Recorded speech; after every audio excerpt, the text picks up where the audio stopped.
along the riverbank.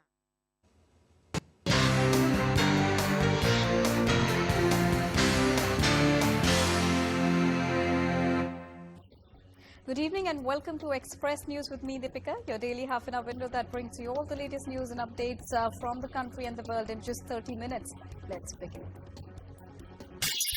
India's flagship conference on geopolitics and geostrategy held in New Delhi. India's Prime Minister Narendra Modi inaugurated the three-day Raisina dialogue. Prime Minister of Greece, Kyriakos Mitsotakis, delivered the keynote address. The theme of the conference this year is Chaturanga: conflict, contest, cooperate and create. Greece Prime Minister also met the Vice President of India, Jagdeep Dhankar, in New Delhi.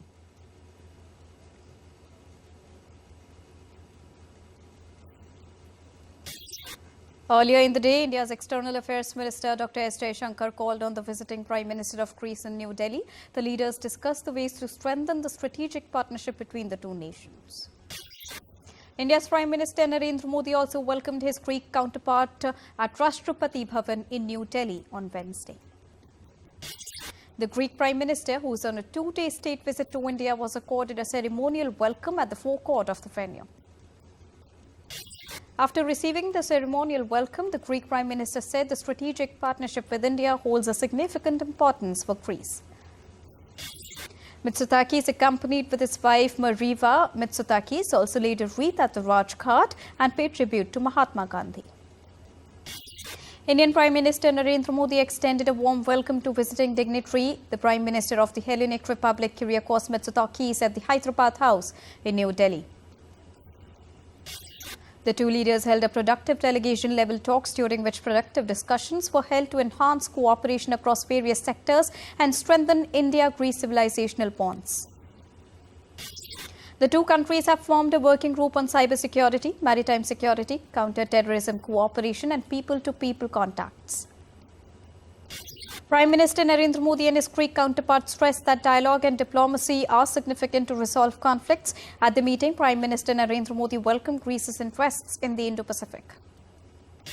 Following the bilateral talks, the two leaders gave a joint statement. Prime Minister Narendra Modi said that both the sides are working towards strengthening the relations further. Prime Minister Narendra Modi also mentioned increasing cooperation in the defence sector between India and Greece. He added that both the countries have similar concerns regarding the challenge of terrorism. During the statement, the Greek Prime Minister said India has a critical role to play in resolving international conflicts. Prime Minister of Greece also enthusiastically appreciated the leadership of Prime Minister Narendra Modi. Later, addressing the media, India's Foreign Secretary Vinay Quatra said that Migration and Mobility Partnership Agreement is an advanced stage of agreement and can be finalized in the months ahead. Foreign Secretary also said that the discussions took place in the larger context of stronger connectivity between India and Greece. India's Defence Minister Rajnath Singh attended the opening ceremony of Milan 2024 in Visakhapatnam on Wednesday. The Indian Space Research Organisation has accomplished a major milestone in human rating of its CE-20 cryogenic engine, a key component of the Gaganyaan mission. Government of Goa has announced its partnership with World Bank to establish a pioneering blended finance facility aimed at bolstering climate resilience. Eminent jurist and senior advocate of India, Fali S. Nariman, passes away at the age of 95. The noted jurist was awarded Padma Bhushan in 1991 and Padma Vibhushan in 2007. India's legendary radio personality Amin Sayani passed away at the age of 91. The iconic radio presenter hosted the popular show Pinaka Geetmala. The Indian markets ended in red on Wednesday. Sensex fell 434.31 points to close at 72,623.09 points. Nifty declined 141.9 points to settle at 22,055.05 points. Indian rupee rose 1 paise to close at 82.96 against the US dollar. Gold futures maturing on the 5th of April stood at 62,250 rupees per 10 grams on the MCX. Silver futures maturing on the 5th of March stood at 71,226 rupees per kilogram on the multi-commodity exchange. The US stocks ended lower on Tuesday, with the Nasdaq showing the largest decline as chip maker Nvidia stumbled ahead of its highly awaited earnings reports. Chinese markets lifted Asian stocks on Wednesday on optimism over steps taken by policymakers to boost confidence over its decline. Srinagar of India's Kashmir receives fresh snowfall on Tuesday. Heavy snowfall has been reported from Gulmarg, Sonmarg and other hilly areas of the valley. The Jammu region was also lashed by the rainfall. The Srinagar-Jammu National Highway was closed due to mudslides at several places. Milan residents grappled with bad air and wore face masks as some suffered from skin irritation and eye discomfort due to dirty air.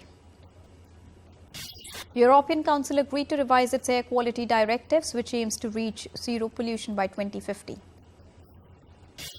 An atmospheric river pounded California with thunderstorms, packing gusty winds. The storms knocked out power for more than 11,000 residents and flooded roads. Clean-up crews used bulldozers to clean up rocks and debris washed ashore by the storm. Heavy rains are expected to douse much of southern California till Wednesday. Heavy rain slashed the streets of Ecuador's coastal town, forcing the locals to evacuate the flooded area clinging to the roofs. Torrential rains in coastal areas have left one person dead and more than 2,000 people affected. Intense rains wreaked havoc in Bolivia. At least 33 have died due to the bad weather. The authorities have issued a red alert in the capital town of Bolivia with a risk of overflow. Extreme drought in western Brazil pushes family farmers to shift to different areas as prolonged dry spell wreaks havoc, disrupting the natural habitat of the region. India's Minister of State for External Affairs, V. Muralidharan, will represent India at the G20 Foreign Ministers meeting being held in Rio de Janeiro on Wednesday. During his visit, the minister will participate in two key sessions that includes G20's role in dealing with ongoing international tensions and global governance reform.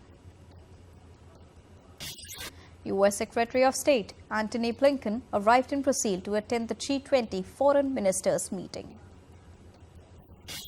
Blinken met the Brazilian President Luiz Inácio Lula da Silva to discuss bilateral partnership for workers' rights and cooperation on energy transition.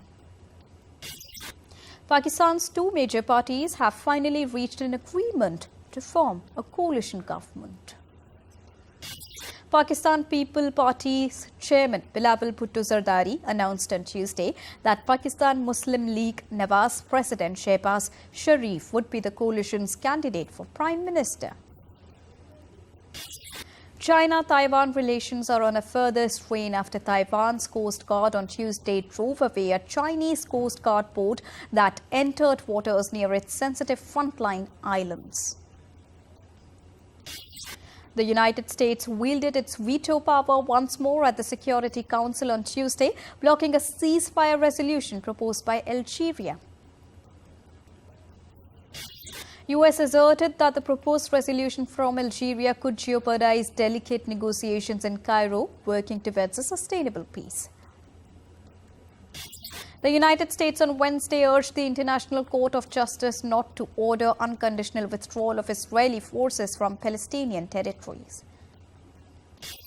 Israeli Prime Minister Benjamin Netanyahu has said that Israel would not pay any price for the return of hostages in Gaza amid ongoing negotiations to secure their release.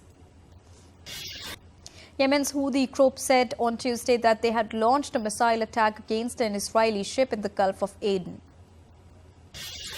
French warships in Red Sea intercepted and destroyed two drone-in attacks from Yemen. Former U.S. President Donald Trump maintains a considerable lead in the polls ahead of this Saturday's state vote in South Carolina. The latest polling data shows Trump is 23% ahead of former United Nations Ambassador Nikki Haley as they vie to become the Republican Party's nominee to challenge Joe Biden in November's election. At least 6 people were injured in an overnight attack caused by Russian drones in Ukraine's Donetsk region on Tuesday. After significant victory in Avdiivka, Russia's top general, Chief of the General Staff Valery Gerasimov, visited troops fighting in Ukraine and awarded medals to the soldiers. Protests by Polish farmers sparked anger in Ukraine on Tuesday as Kyiv called on the European Commission to take robust action after demonstrators blocked the border. The UK court is likely to deliver a verdict on Julian Assange's extradition appeal on Wednesday after his lawyers launched their final appeal against the plans for WikiLeaks founder to be extradited to the US. Indonesian Defence Minister Prabowo Subianto welcomed the Australian Defence Force General Angus J. Campbell on a courtesy call to Indonesia on Tuesday. A martial arts instructor has been arrested for alleged triple murder of a South Korean family living in Australian city of Sydney after a child and women were found dead in a Taekwondo centre on Wednesday. Indian Air Force's Sarang aerobatic team participated in the Singapore Air Show that is being attended by the world's leading aircraft manufacturers and industry leaders. UK Foreign Minister David Cameron visited the South American country on Tuesday with an agenda to boost bilateral trade and partnership with Paraguay. Democratic Republic of Congo's Prime Minister Jean-Michel Sama Lukonde resigned on Tuesday, triggering the dissolution of his government. The Alabama Supreme Court has ruled that frozen embryos are children under state law and subject to legislation dealing with the wrongful death of a minor. As an extension of its Look-Case policy, India to send 4 holy relics of Lord Buddha to Thailand for a month starting from the 22nd of February. Residents in Peru flocked to the beach to bear temperatures of over 30 degrees Celsius that are expected to swelter for the entire week. The inaugural triennial festival is being organized by Rwanda's Art and Youth Ministry and Country's Arts Initiative to foster collaboration between African creatives and a few international artists. The festival brought together over 200 talented artists from 25 countries to showcase their exceptional art forms. Vietnam served over 10 million domestic visitors during Lunar New Year holiday period, reflecting a new travel trend. New York City's Metropolitan Museum of Art is opening later this month with the Harlem Renaissance, first African-American-led movement of modern art, as the star of the new exhibition. The exhibition showcases some 160 works of painting, sculpture, film and photography. Many of the works on display come from collections of historically African-American colleges. 5 wildcat Iberian lynx released into the wild in southern Spain after suffering animal cruelty in an expanding breeding program.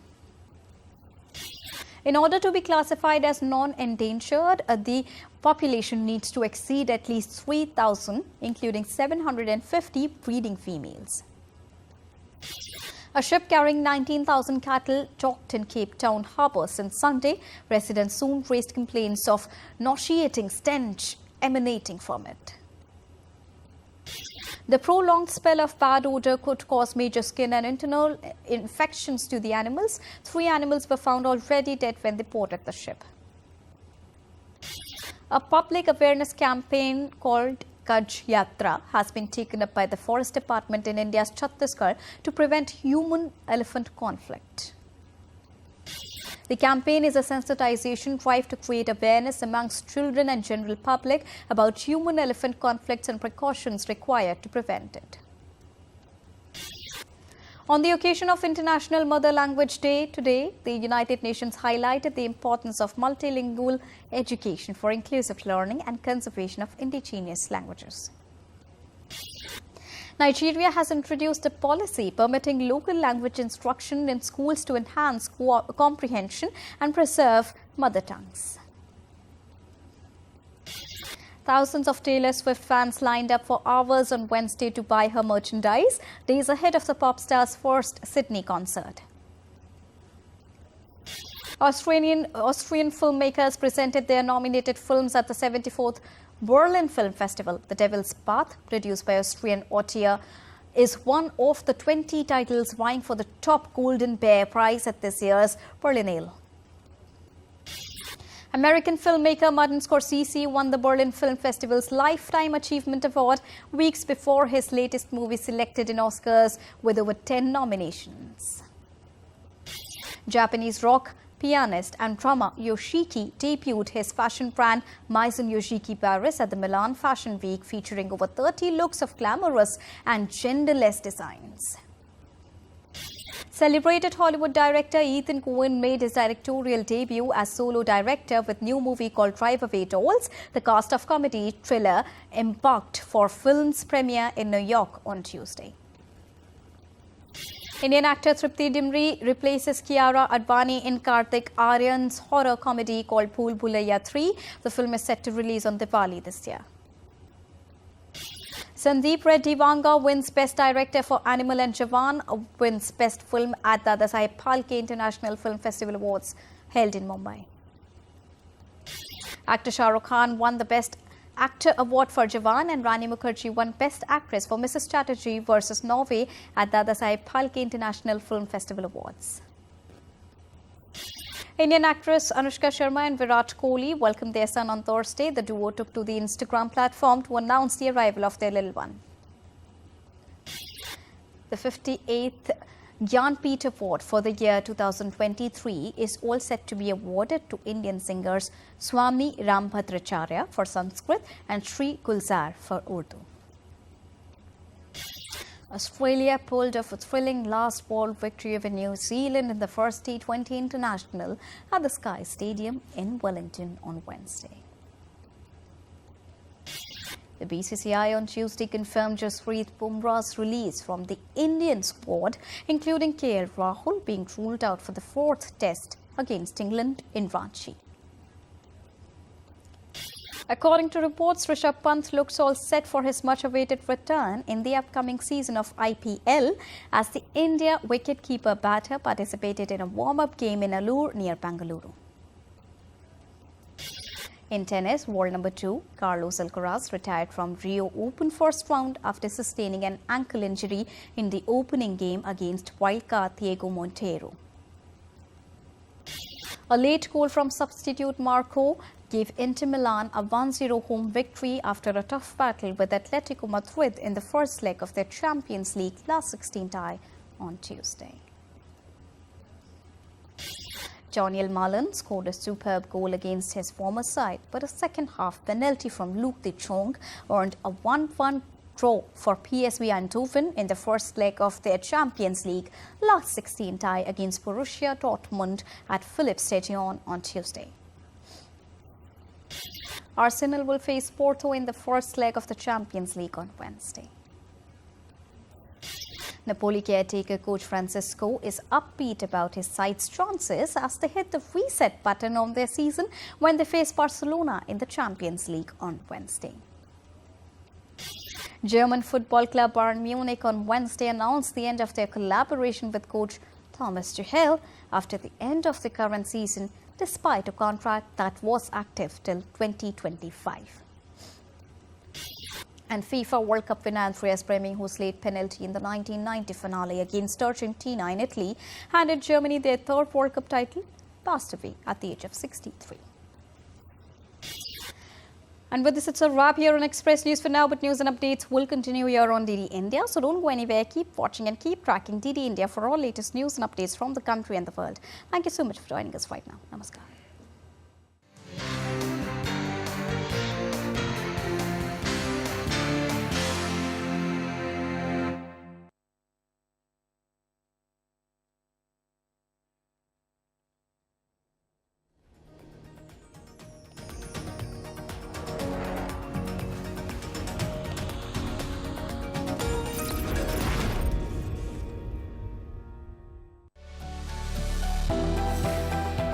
Turning crisis